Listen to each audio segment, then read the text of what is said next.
The crazy thing is too, is we feel the same way about you guys. Like when we see you guys taking slams, I'm just like, dude, that's gnarly. And then you get up and do it again. A lot of the times we can't get up and do it again because like our bike's messed up or we broke something where it's like, you guys are just back at it. You'll have like 10 of those, that one gnarly slam, you'll do 10 times in a row before you get that trick. Right. But that's where it's like, I respect you guys so much just because seeing like how much heart you put into it, and that's how bad you want to land this trick. You just keep going for it. Like your body, like, I don't even care how bad I'm hurting. I'll deal with it tomorrow. Oh, thank you. I appreciate that. And vice versa, though. What's impressive to me is like how consistent you have to be. You have to be consistent because you can't afford to fall or else, you know, the consequences are so high.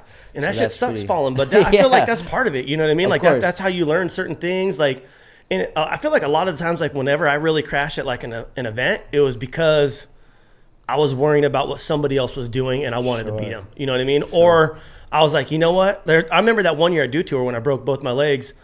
I'd never done a mini flip before, but I practiced my ass off that year before going into it where I was like, I'm going to win the series. I'm going to win everything.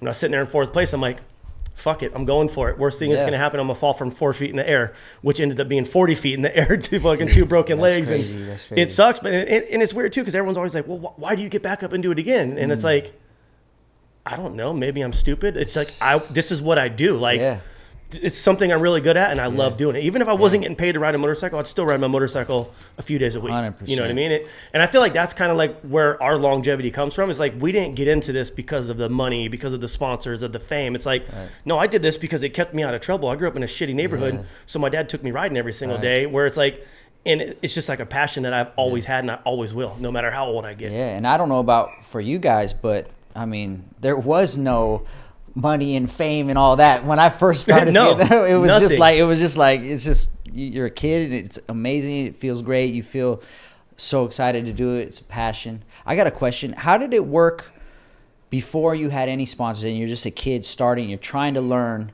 like falling and your bike getting all smashed up and you have to fund this yourself. Like how did that go? Like that was the hard part, because like my parents didn't have that much money. Like I grew up like not well off, but my parents could give me like shit that I wanted, but like my dad would go out and sell drugs in order to fund certain things for me to go do. You know what I mean? Or they would skip out on rent that month and fix my bike, or we'd go racing.